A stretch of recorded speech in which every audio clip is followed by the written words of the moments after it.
What's up, guys? It's Adam Patterson, and I just wanted to talk to you about my current training split. I don't know if you've seen it in past videos. I don't even know if I ever spoke about it, but I was doing a 4 days on, 1 day off, and I've been doing this since about the start of December when I got back into lifting. Now, I didn't start recording my workouts and being serious about my workouts and my nutrition and everything until January, but I got back into lifting in December, and I was doing a 4 days on, 1 day off, where I would go back, chest, legs, shoulders and arms, rest day, repeat the process. And it was working really well, but I started cutting back on the calories a little bit because part of what I want to do right now is lean out. I know it's only January, about to hit February, but I'm up at 175-ish pounds, and that's not where I really hover at normally. And I've got these love handles here. I started cutting back on the calories a little bit. And when I started cutting back on the calories a little bit, losing a little bit of weight, everything started to, my body's not recovering as quickly, right? I need a little bit more rest in there. Now I'm switching to what's going to be a 2 days on, 1 day off split. 2 days on, 1 day off, 2 days on, 1 day off. And it's going to be the same exact split, but now just a little bit different. There's going to be a little bit of additional rest periods in there, and I'll get into why a little bit after. Now I'm going to do back, chest, rest day, which is going to be an active recovery rest day. It's going to be just light walking on a treadmill, light biking, something along these lines. And just for 20 to 30 minutes, a little bit of a sweat going, nothing crazy, just to get lactic acid moving through the body and out of the muscles. And just to keep myself active, because I don't want to just do nothing. I don't really enjoy that too much. Back in college, I used to do a 4 days on, 3 days off split, and that was on a bulk, and that was boring. It was great because you get in there, you hit high volume, which I hit high volume, which is why I do 4 days on, 1 day off, or am switching to this 2 days on, 1 day off, 2 days on, 1 day off split. But it was very boring on rest days. I'm not a big fan of rest days, and I also don't getting out of the swing of things. I don't not going to the gym. I want to go to the gym. I want to work out. I want to have something to do that involves fitness every single day. My rest days are more active rest days. That's an active recovery day. Like I just said, back, chest, active recovery rest day. And then I'll do legs, I'll do shoulders and arms, and then I'll do a rest day, and on that rest day, will just be calves and abs work because it's very isolated.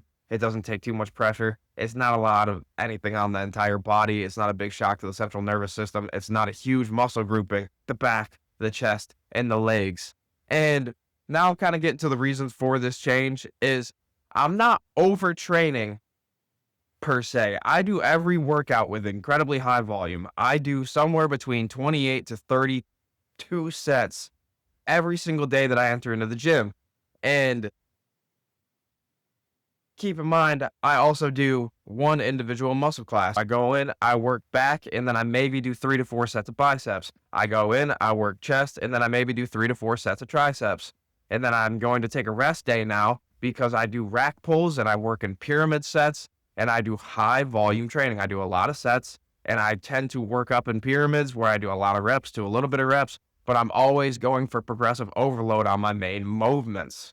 I work high volume, heavy weights, a lot of reps, and a lot of weight for me. And what I've been feeling lately, especially as the recovery has kind of started to slow, or as I've been putting in more and more work and moving the weight up, my lower back is sore, especially headed into the leg day.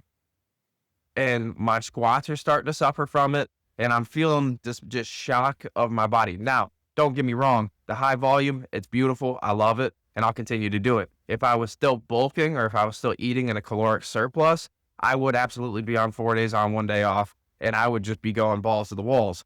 But because I'm on this little bit of a mini cut for the next couple weeks, and I just want to trim down, I want to lose about 10 pounds or so, I'm going to be on this for the next 2 to 3 months or so, and I just want to add more recovery periods to my body because I'm still hitting high volume. I don't plan on ever slowing down the volume. I don't plan on not overloading the muscles. I just want more recovery time so that I can get better workouts while I'm in there.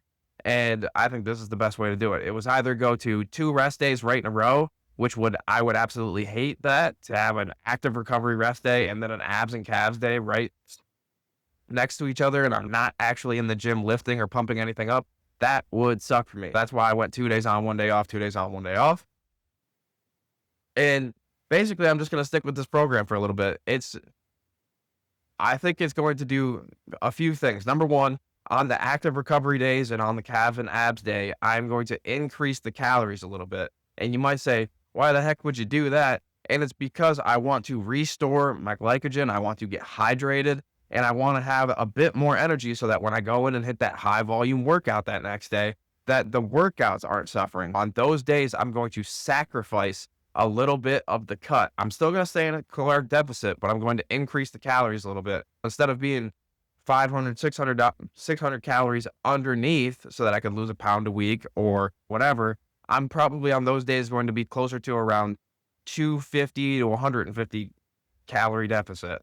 And I just want to get more calories into the body on the rest days so that when I go back to hit the workouts again, I've got more energy, more carbs in me. Everything is just not as depleted. I want the recovery days to be real recovery days and qualify as a refeed day. I could even eat at maintenance for those days if I want to, but I'm still going to try and keep it in a caloric deficit for those days and then hope that the active recovery, the abs and everything kind of evens it out.